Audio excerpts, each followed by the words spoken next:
Hello everyone and welcome to this video comparison where we put the iPhone 5 and the iPhone 4S side by side. I'm an iPhone 4S user and I find the iPhone 5 a pretty good update to this phone I've been using for the last year, as you can find from my iPhone 5 video review that should be available over here. But is the iPhone 5 good enough to make you ditch the iPhone 4S or just make you pick it over the older and now cheaper version?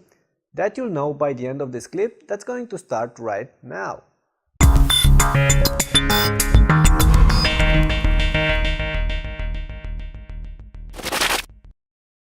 First, the iPhone 5 is thinner and longer as it now has to accommodate the new 4-inch screen. However, it looks like a smushed and stretched iPhone 4S as the overall shape and design is pretty much unchanged. However, the one thing that's going to strike you when first grabbing the new phone is how light Apple managed to make it. Those nearly 30 grams that the iPhone 5 lost really matter, and the lower weight combined with the form factor change make it feel slightly better in hand. The iPhone 5 has a glass and aluminum back panel as opposed to the full glass cover of the 4S. I for one enjoy the feel of the metal rear and edges, plus find the new handset more robust. Still, the anodized aluminum tends to scratch and scuff easily, but that's just the way it is. Metal scuffs, glass breaks, there's really nothing you can do about it, aside from sticking a case on your device of course. Apple also changed the ports arrangement around the case. The headphone jack was moved from the top to the bottom, where there are now some larger speaker grills as well. As before, only the right grill actually covers the speaker, the left one is there just for design's sake. And then there's the new lightning port that replaces the old 30-pin adapter. This is a lot more compact and also easier to use since it's reversible, thus you can stick it both ways. Of course, that means that you'll have to get an adapter for all of your older iPhone accessories, and they're not cheap, but let's face it, the old one was a chunky ancient remain from Apple's earlier years, and the redesign was bound to happen sooner or later. Oh, and I was hoping for the Lightning adapter to offer way faster transfer speeds and also video content output, but no. Except for the new form factor, the thing that you'll instantly notice when having the iPhone 5 and the 4S side by side is the longer screen of the new model. There's a new 4-inch display on it as opposed to the 3.5-incher of the previous generation. It's basically the same width as before, it's just longer. There are no big differences in terms of screen real estate, as the 4S offers 640 by 960 pixel resolution, while on the iPhone 5 you'll get 640 by 1136 pixels. That translates in a 16 by 9 aspect ratio for the new device, which means an extra row of icons on the home screen, no letterboxes around the edges when viewing movies in full screen, and frankly just a bit more space in all of your daily apps. Personally, I would have preferred a slightly wider screen if possible, as I find the keyboard a bit cramped on portrait mode, but that would have meant going for a larger screen as well, which is actually another thing that I would have enjoyed, but hey, that's another story. Besides the size, the new screen has a better color saturation, slightly improved viewing angles, and less glare when used outside or in direct sunlight.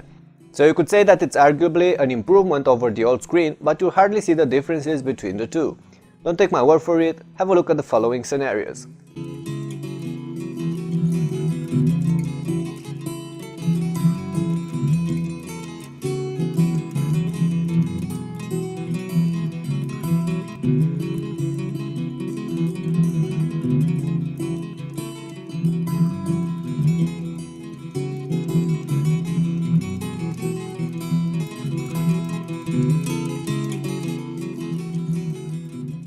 With the new hardware platform inside, the iPhone 5 is faster than last year's handsets, but not oh my god faster in any way.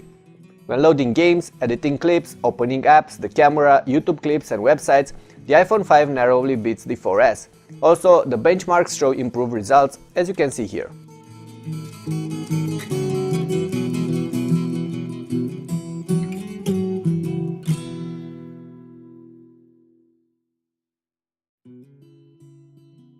But is the iPhone 5 in any way life-changing faster? Well, definitely not. In fact, you can barely see that it's speedier even when having it next to the 4S. So frankly, the speed improvement is not the main reason to ditch the 4S for the new iPhone. The addition of 4G LTE connectivity, however, might just be. Depending on your carrier and where you're living, you can get speeds up to 30 or 40 megabits per second up and down with the new iPhone 5, which is even 5 or even 10 times better than what the 4S offered. As for the other slight changes, I'll start by mentioning that the iPhone 5 now uses a smaller nano SIM as opposed to the micro SIM found on the 4S. The camera is faster and captures slightly sharper images and more saturated colors. Quality-wise though, you'll only find the shooter on the iPhone 5 noticeable better when dealing with low light shots. See the pics and the videos and draw your own conclusions here.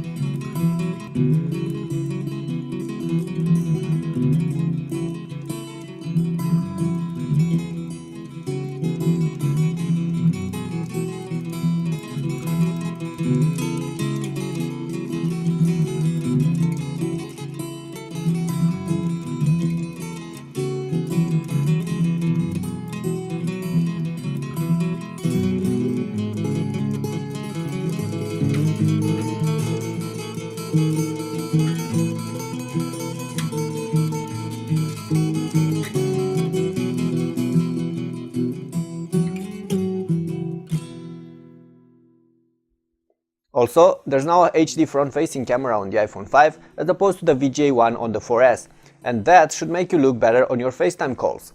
As for the battery life, the iPhone 5 manages to run a tad longer than its predecessor, but you'll still have to look for the charger at the end of the day. In the end, you should not forget that Apple are still selling the 4S for $99, which is $100 cheaper than the new iPhone.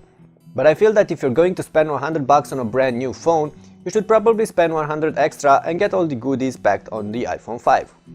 The iPhone 5 is pretty much an updated 4S, just like all the iPhones have been in the past years. There's nothing groundbreaking about it, and yet it's better than its predecessor and brings enough improvements to make you want it. The slicker and lighter body, the faster connectivity options, the snappier experience, and the new screen are some of the things you'll enjoy on the iPhone 5, and iPhone 1 see no reason why you'd pick the iPhone 4 or the 4S over this one, except for them being cheaper. Upgrading from the 4S to the new one though, that's a different story, as the 4S is still an awesome handset, but if you have the money for it, then why not? Alright, and that pretty much concludes this clip. Thanks for watching, and if you liked it, make sure to hit that thumbs up button and subscribe to our channel for more clips just as good, if not better. But before you leave though, I'd love to know what's the thing you like the most about the iPhone 5. The one thing that makes you pick it over the older model or just another phone. For me, it's the speed. So I'm looking forward to your replies below, and I'll see you guys soon.